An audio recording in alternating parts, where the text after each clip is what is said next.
Ideal conditions would be a coastal area with high winds or somewhere up in the Arctic where it's very difficult to get energy to that location. It's a high cost of energy and there's very inclement weather. Our turbines can survive pretty much any kind of weather and they're built to last for about 25 years. Welcome to Mindful Businesses, presented by Sarani, and I'm your host, Vidya Iyer.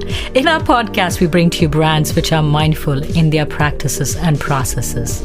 A mindful business adopts and employs sustainable social, economic, and environmental practices. Today we have with us Robert Gerber from IceWind, leading the way on-site installed wind power. Welcome, Robert. Thank you, Vidya. Good morning to you. It's a pleasure to speak with you. Same here. When we talk about green energy, what comes to mind is solar, wind, nuclear, geothermal. So what are the key ingredients or characteristics of a renewable or green energy source? Sure. Well, I think many of your listeners will know that renewable energy is really on the incline right now. Currently, renewables are the fastest growing source of electricity generation right now. And that will be the case, at least, in the foreseeable future. That's really attributable to the continuing decline in capital costs for solar and wind energy. And here in the United States, we get about, I would say, 11% of our energy from renewable sources, but it is the fastest growing source right now. And I feel that, a few years ago, we were saying, if a company's not digital, then you'll be left behind. And I would say that today in 2020, if you're not sustainable, you'll be left behind. And there are several drivers of that. So what are the key ingredients or characteristics of how would you define something as green or renewable energy source? Sure. Well, I would say it comes down to the impact on the planet. What is the carbon footprint? How much CO2 is it producing? But you have to look through the whole life cycle of it, from the production of that system all the way to the way it delivers energy. So it's not just one thing or another. It's really a holistic picture of what makes something sustainable. And there's different degrees of sustainability. Like certainly, natural gas is slightly more sustainable than coal, but wind energy is one of the cleanest energy forms right now and is becoming, more and more affordable for folks as well. What percent of energy in the United States is from green sources? Right now it's about 11%, but that number includes the energy that we use. You have to remember we use energy to heat our homes, right? Mm-hmm. We use it to power our factories and our industry, but we also use it for transportation. So if you have transportation in that mix, then the number is quite low. It's about 11% renewable. If you take transportation out of that, the number grows somewhat. Just looking at it historically, that is much better than it's been for the last 20 years. The increases in renewable energy are significant and, as I said earlier, growing faster than any others. But the United States is still a long ways away from some of our developed world competitors in terms of renewable energy. Europe, for example, has more percentage of renewable energy than the United States. One of the leaders in renewable energy is Iceland, a country I was lucky enough to live in for some time, for over a year. And Iceland has almost 100% renewable energy. And that comes from hydroelectric and also from geothermal. The only fossil fuels they use in Iceland are to power boats, cars, and buses. And even there, they are going to more electrification in all of those sectors. So I would say Iceland is a country that's sort of the high watermark for renewable energy. How has the pandemic affected the traditional sources of energy consumption? That's a great question. How has the pandemic affected it? Well, I would say generally speaking, look, the pandemic has caused a tremendous economic impact around the world, but unevenly in different sectors have been impacted much worse than others. Obviously, retail and services have been affected. I will say, though, that experts have noted that the pandemic has also accelerated the progress of technological innovation. For example, just look at the number of people using Zoom now to do meetings. That has reduced the amount of commuting people have to do to go to their offices. And in many other ways, we've seen technology really accelerate during this pandemic. I can't say what it's done for the renewable energy industry, but I would say that there are many lessons that we're learning right now as we scramble to adapt to this pandemic. But overall, airline travel has dropped, gasoline consumption has dropped, overall energy consumption has dropped, their prices have dropped. How will that affect people moving towards renewable sources of energy? Yeah, well, you just see the turmoil in the oil market that have occurred because of the reduction in travel. That's for sure. And I think naturally that will bring more focus to investing in renewable sectors. The prices of traditional sources of energy are in turmoil because of reduced consumption, people traveling less. Airlines have dropped to about 36% of their peak. How will that affect the growth of the renewable industry? Because if gas is cheap, I don't really care about an alternative right now, right? Right, I see what you're saying. On the other hand, I would just look at the markets and you see how much, the prices of oil and investment in that sector have also declined. And I think at the same time, you've seen much more green energy funds emerge. Uh, People, I think, are understanding that you need a diverse source of energy, and it's a good betting on renewable energy. One other thing that I believe that the pandemic has caused is an awareness of the need to localize production and localize our energy sources. Our supply chains have been disrupted significantly from COVID, whether you're bringing in oil or you're bringing in parts to build a machine. So I think companies are looking to source locally, and they're also looking, I think, at local sources of energy, what we call distributed energy solutions, which is an area that IceWind is working in. The distributed energy means having several nearby energy sources so that you're not, reliant on a faraway producer. Describe IceWind. What is your product? Sure.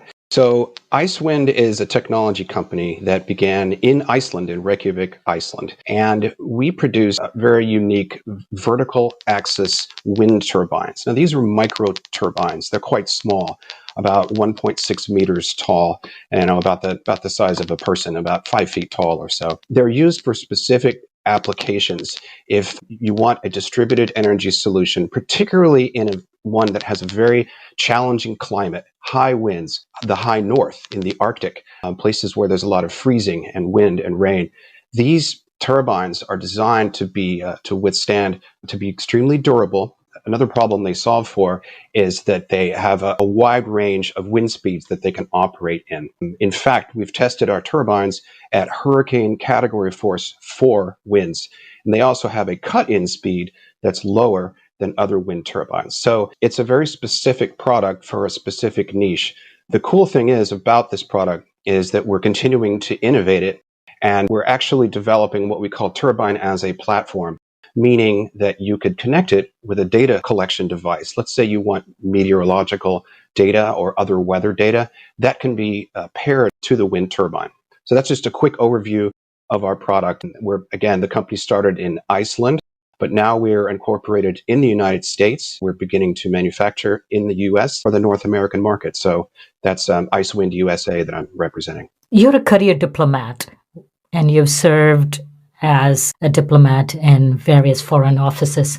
How did you get connected with the folks at Iceland? Sure. It's a long story, but I'll try to abbreviate it. Yes, I was a foreign service officer with the U.S. Department of State for about 20 years, and I had the opportunity to serve in some really interesting places. Port-au-Prince, Haiti, for example.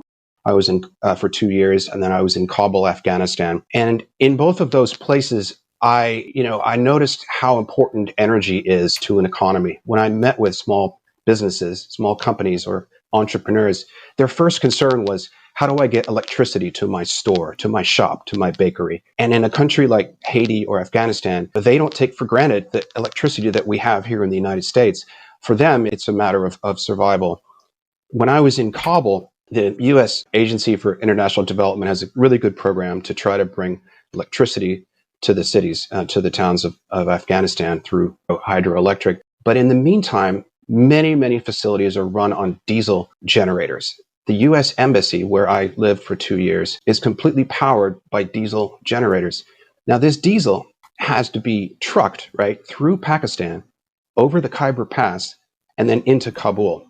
And then once it's being used, you get this black dust that settles on everything. And I mean, I hope I've recovered from that over the years, but it's not a healthy way to live. And this is the way that so many people in developing countries live today. They have incredible amounts of pollution because of reliance on diesel. Anyway, that's a long way to say that I became very interested in energy and renewable energy. And the capstone of my career with the Foreign Service was in Reykjavik, Iceland. And there, as I mentioned, the country is incredibly innovative when it comes to energy because they have abundant geothermal resources underground. And they've developed technology to bring that hot water out of the ground. They use it to heat homes and to drive turbines. And then the turbines create electricity. And from there, I got to know a few innovative companies. One of them was IceWind. When I left the Foreign Service, I knew that I wanted to go into technology and renewable energy.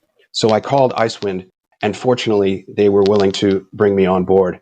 And since then, I've been serving as their government affairs consultant, doing business development, and talking with podcasts like yours. And we are really happy to have you on our podcast. Thank you. So the application for IceWind, is it residential or commercial? Can I just have it on the roof of my home? Well, yes, you can. Let me just say a quick thing about our design, and then I'll talk about the application of the IceWind turbines.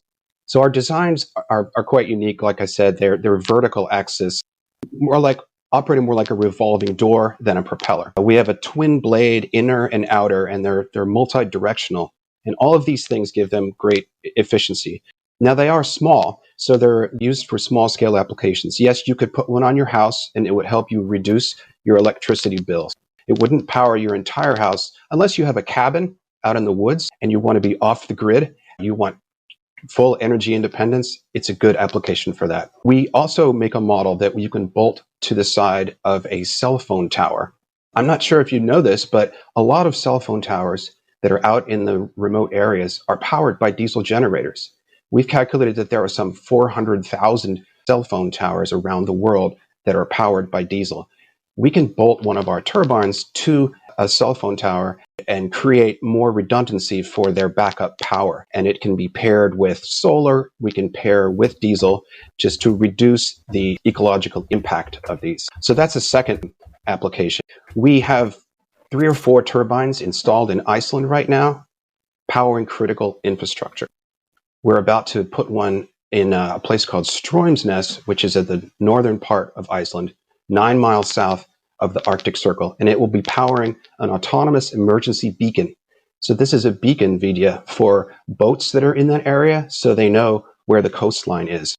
We also have one that is monitoring a geothermal pool of water there, and it helps open and close a valve on this pool of water. So we've found numerous applications for our turbines, and we really think the sky's the limit. And I'll be honest, the more people we talk to, the more ideas we get from them about how they could use a micro vertical axis wind turbine. So what is the output? Can wind energy be stored, or energy from your wind turbine be stored? Yes, absolutely. We can pair our turbines with battery packs, battery systems, and store that energy for when the wind is a lower speed. That's quite important. And we've been talking with some battery companies in the UK and in the United States about developing a battery that pairs with our system to operate in the Arctic. So the rated power for our current unit, which is called the Freya, is 160 watts. It goes up to a maximum power of 600 watts. Now we are developing a larger, more powerful unit that will start at 500 watts and go up to about 2,000 watts. That's in testing and development right now.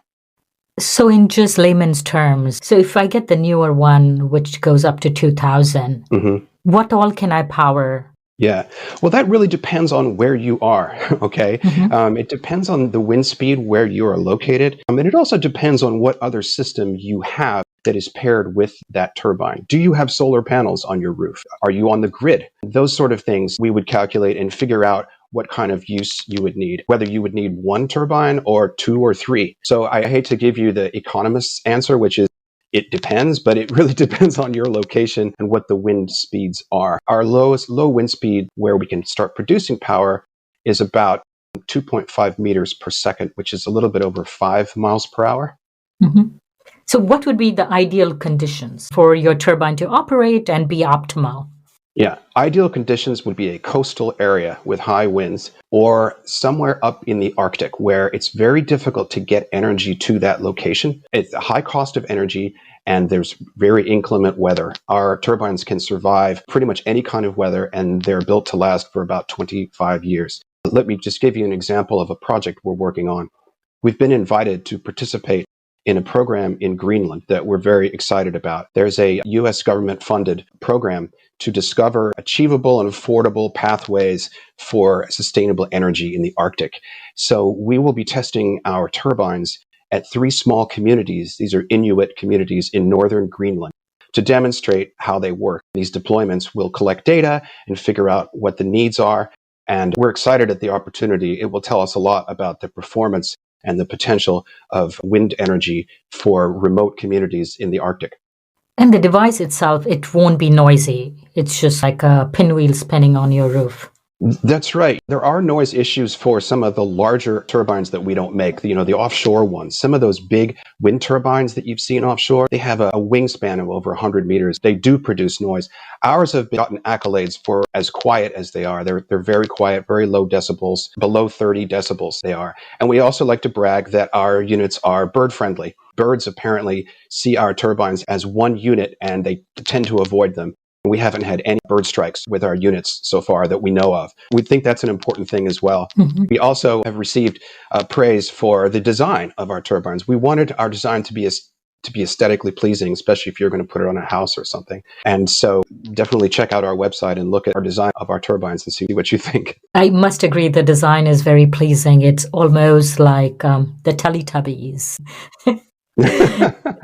I haven't heard that before. So I understand that your product is eco-friendly, but you must have a carbon footprint when you manufacture. Mm-hmm. What is that? Yeah, that's a great question. And that's something we're actually working on right now. We're constantly innovating and trying to improve the unit. And one way we can do that is by making it more efficient. So if we can generate more power from the same unit, that reduces the overall carbon footprint. If we can make it more simplified and reduce the number of parts in it, that would also reduce the carbon footprint. And that's one of our objectives by bringing manufacturing to the United States. Right now, we're sourcing parts, and this is something that other companies can relate to. We're sourcing parts from several countries overseas, bringing them to Iceland or the US for assembly. If we can produce these locally in the United States, then we have less cost and less distance to ship these parts. We're also looking at 3D printing. Our components include aluminum, aircraft-grade aluminum, stainless steel, and carbon fiber. And we can use 3D printing as well to make some of our parts. So having a low carbon footprint is something on our mind. But the neat thing is that the better we get on that front, the more efficient our turbine is, and vice versa. So those two things are actually very complementary for us. The reason I asked that question is I live in Indiana and we have so many windmills and they have grown in number. It's quite a spectacle to drive through the highway at night and see all the blinking lights all around you for about almost a 20-mile stretch. But I always wondered, these are humongous because once I had an opportunity just to be inside the nose of this wind turbine. It's the size of a good sized bedroom. Wow. That's the nose. It's huge. It's probably like 10 by 12 or pretty huge. So I wondered what happens to these when we have to dispose of these things, right? Yeah.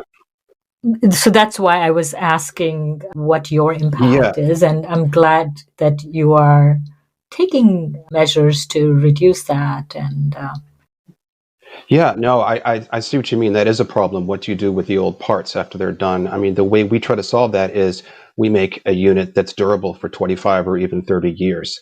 So we have, a longer product life helps reduce the footprint. But I take your point that we haven't quite figured out, we, meaning the general wind industry, hasn't quite figured out what to do with old broken turbines. And there are many models that have had problems with durability for sure.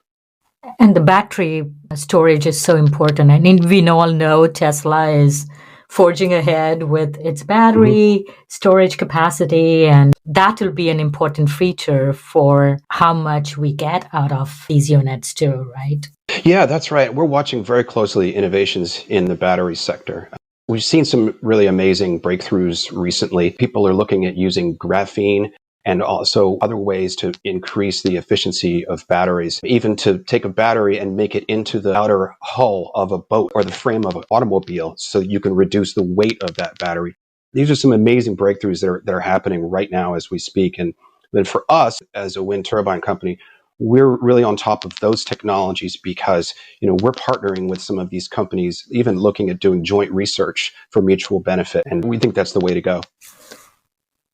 So we can pre-order these wind turbines right now. How much does it cost? Yes, you can pre-order them now. We're expecting to do delivery in the first few months of 2021.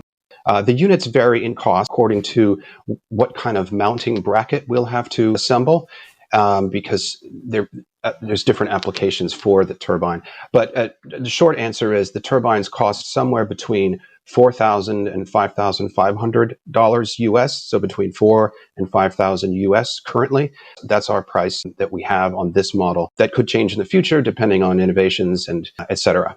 How long will it take me to recoup that? What would be my break-even point if I switch from, the current source of energy that I have to yours? Yeah, that's a really good question. And I'm going to go to the answer that it really depends on what your current cost of energy is, where you live. If you're getting a low cost per kilowatt of energy, then frankly, it will take you a long time to pay off the IceWind turbine over time. However, if you are in an Arctic or coastal or remote region or an island somewhere where the cost of energy is very high, then this will make much more economical sense for you. Now, some of our customers are purchasing this unit because they want to be early adopters. These are the people that bought the first Tesla Model S, and they're excited about the technology. They want to show it off. They don't expect to be able to amortize it, over 5 years. It may take them 20 years. But they want to be an early adopter and show that they're eco-friendly. But it certainly can reduce your electricity bill. That's the answer about how long it would cost to pay for the unit. How easy is it to install, or do you need a specially trained person to come in and install these? Yeah, they're actually very easy to install. It's been described like IKEA furniture. I should say they're much more durable than IKEA furniture.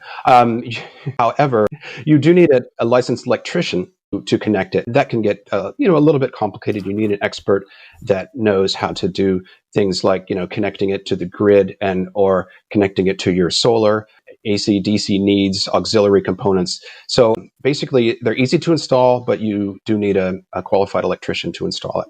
Coming back to US's position on renewable source of energy, there is this renewable country attractiveness index. Where does US rank in 2020? Well, I haven't seen that index. I would love to look at it because that would be very indicative. I mean, I think that, I'm very bullish on the US renewable energy market. The United States is the place where lots of innovation is happening. In fact, in the global green tech market, US companies are doing very well and their products are in demand overseas. So I see a lot of potential there. I think this will only grow with the incoming Biden-Harris administration. They've committed to, I think, $400 billion in R&D for renewable energy, and that's a good sign. And I mean, I think that, in the US, you're always going to have a mix of energy sources. It would be foolish to, I think, only rely on one particular energy source.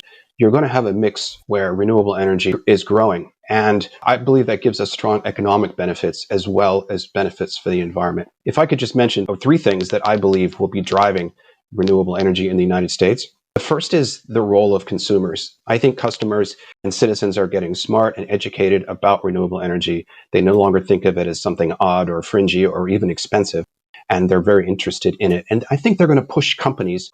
I think the number 2 thing is the role of capital. As I mentioned, the Biden administration with their incoming plan for R&D, but also the private sector. The amount of financing for green tech is enormous out there. There are new funds being created every day. And where you have private money, that will drive innovation. And I think taking a third role really in this is government policies.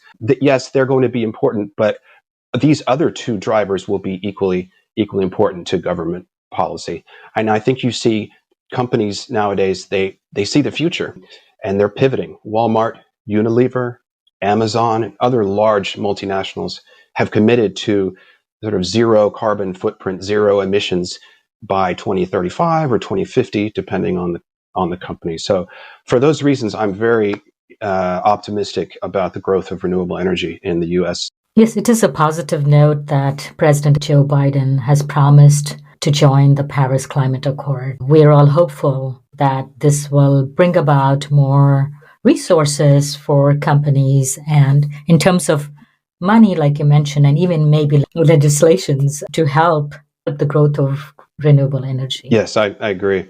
So what is your sales model? You just sell to individuals? Because I keep getting these offers for solar panels from my energy company, which says, hey, if you and 20 other neighbors, you sign up, you pay X amount of dollars based on the roof and the way, which direction your roof faces, and we are going to give you a bulk rate.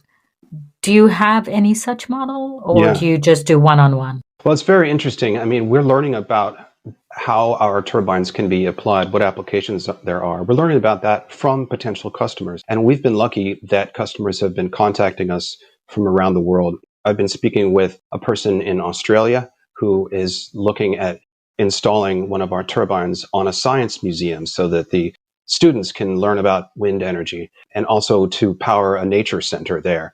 We have received inquiries from Poland, from Canada, from St. Petersburg, Russia, from around the world, from different customers looking to install turbines. So there's a lot of uses for them, and we've frankly just received a lot of positive feedback. I've been trying to follow up on all of these the best I can. But at the same time, what we're doing is we're partnering with other companies that are in technology. For example, we're speaking with a manufacturer of boats who's looking to do eco-friendly boats that are powered by electricity.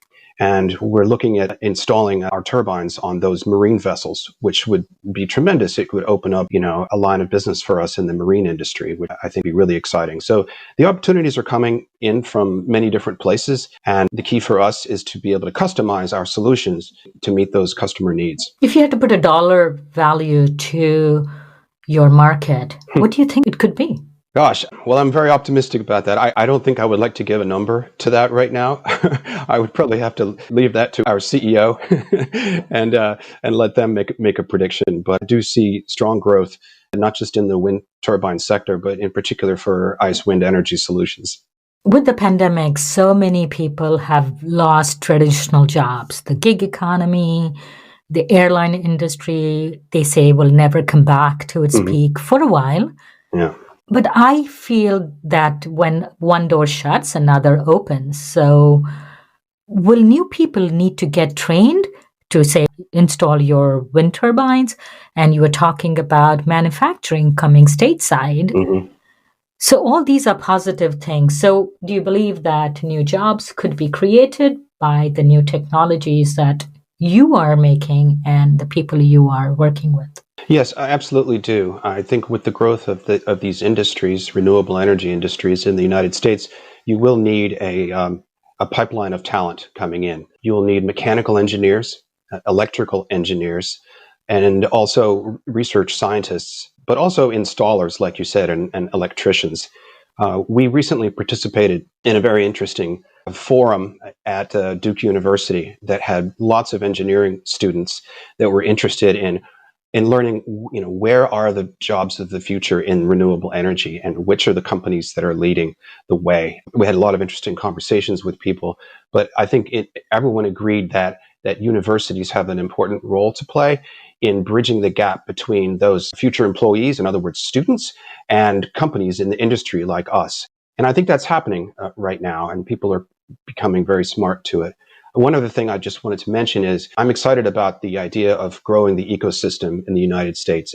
That means manufacturing. If we have more machine shops that can build parts, if we have more labs doing 3D printing, if we have more testing facilities, this creates a strong ecosystem upon which the industry can grow. And the US has lost manufacturing jobs over the past 20, 30 years. And in fact, we've lost some very key skills, such as tool and die makers, people who make, molds and things like that. And to bring those back, I think would be tremendously useful to the growth of the industry. So that would be my personal view on the state of the job market, if you will, for renewable energy. One of the things that pandemic has taught us is that to slow down, to take a pause, take a look at the environment, the changes that happened world around, just the blue skies in Bombay, India, where I'm from, for the first time in, I don't know, maybe 30 years or 40 years. Why is there an urgency now? Do you think the pandemic has pushed forward these movements because people are like, whoa, wait a minute, even a 6-month break in not polluting is giving us all these benefits? The wildlife was more active. You could see more birds and the blue skies, the oceans were cleaner, the beaches were cleaner. Yeah, that's a great question. I hadn't really thought of it that way, but I think you have a really strong point. In my perspective, I've been fortunate to live in some nice places in the developed world where we take for granted clean air or clean water where you can drink it out of the tap. And I don't mean to get on a soapbox, but doesn't everyone deserve clean water and clean air? Why should that just be the purview, the right of Europe or the United States or Canada? Why can't it be something that all people have access to? And, it could be that all of us suffering from the same worldwide pandemic have opened our eyes a little bit to health and the environment and how we all share, in a common challenge. So I would answer your question in that way, saying I'm hoping that this pandemic has raised awareness about the differences we have between the developed world and the developing world, and the imperative that we have to try to bring some of these solutions to places like India and Haiti and parts of Asia where folks deal with daily pollution in their lives. On this very hopeful and positive note, thank you so much, Robert, for coming on Mindful Businesses. You're welcome. It's been a pleasure speaking with you. And thank you so much for having me. We were talking to Robert Gerber of IceWind. You can pre-order your very own wind turbine at IceWindUSA.com. That is IceWindUSA.com. Thank you so much, Robert, for coming on Mindful Businesses. Thank you for having me. I enjoyed speaking with you. You're welcome. If you're a creator of a mindful brand or would like to recommend a mindful brand to be featured on our show, please send us a message on our Facebook or Instagram page. Like, share, and subscribe Mindful Businesses on your favorite podcast listening app. For more information and insights about this episode, go to Mindful Businesses Podcast on Instagram or Facebook. This is Vidya Iyer for Mindful Businesses.